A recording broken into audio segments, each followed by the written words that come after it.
I don't know if that's clear. I've been having a bit of fun doing a spreadsheet on the figures, and the green line means that goal is already achieved. So where they've achieved that percentage, I've filled in the column in green, meaning they've reached that target. Otherwise it's got the days, how many days. The first dose is on the far left column, and the next second dose is on the second column from the left. And on the right I've got the openings and my predictions of the openings that they have planned. Now, the first phase of opening is within the state. So, as you can see, we have already reached that target highlighted for Queensland, South Australia, West Australia and Northern Territory. And that really shows you the health of the nation right there. You know, it's a different picture when you look at it like that. Australia, Queensland, South Australia, Tasmania. Yeah, actually I should change that. Tasmania.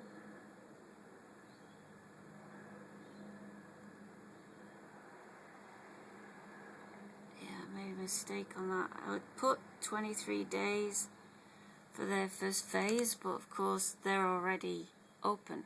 They have no cases.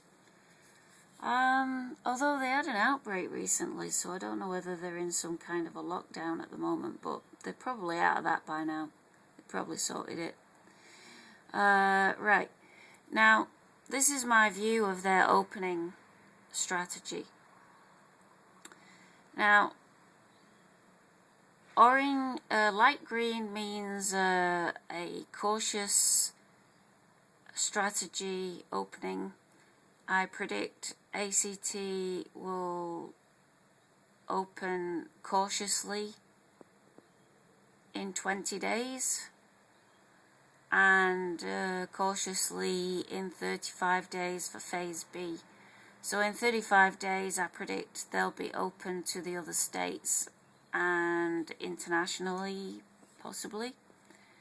I think they'll open to the states and internationally at the same time in the ACT.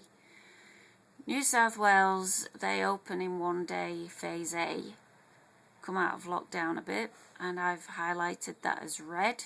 I think it's a risky strategy and it's going to have problems. And their phase B, international and opening up to the other states, I've put as a dark reddy brown because it's extremely risky and too early. Victoria, I think it's risky because of their case numbers that they're going to start opening up to vaccinated people. They're already not doing the right thing. They're not following the rules. So if you start opening to vaccinated people, lots of people will just pretend they're vaccinated and just go about their business. So I think that's potentially risky. Might even go up to a darker orange than that. But they are trying to approach it cautiously, and I think that they'll reel it in if things go wrong. People are doing the wrong thing, so I expect that to go wrong and them to have to reel it in. But I've given them an orange to give them the benefit of the doubt that they know what they're doing and they're doing the right thing. Tasmania, I think, are going to be as cautious as ACT. I've got them opening up to the rest of Australia in 38 days. I don't know whether that'll include international travel. I think if you're opening up to the rest of Australia, you're opening up to international travel. Because the rest of it, well, New South Wales and Victoria will be open to international travel. It is a cautionary international travel opening, because they have to be fully vaccinated.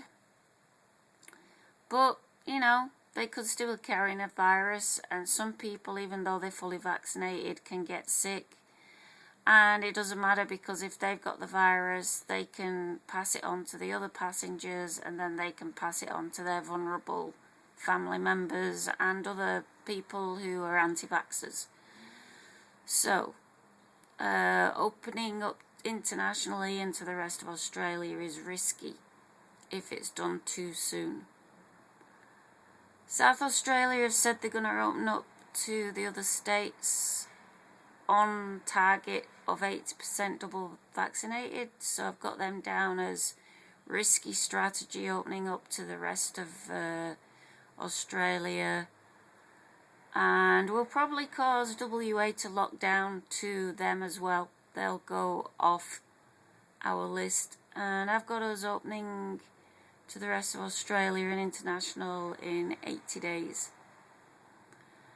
Northern Territory are being very confusing, because they're opening to international travel before they've opened to the rest of the country.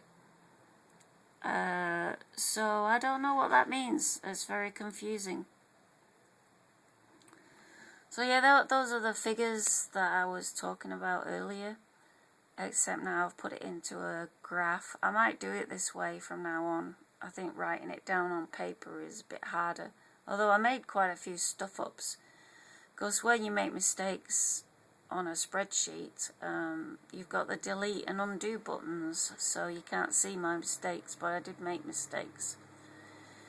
So yeah, that makes it easier for me. I don't know if it makes it easier for you to read. So I'll be doing it like that from now on. And as I get information, I'll update when they're going to be opening up. But it sounds like Victoria are going with the national plan of open up a little bit at 70%, less lockdowns at 70%, and then open up to the rest of Australia at 80%.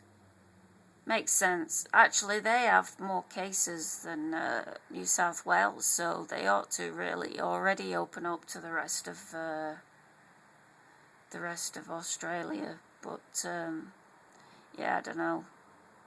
They don't want to take extra cases in from anywhere, really, do they?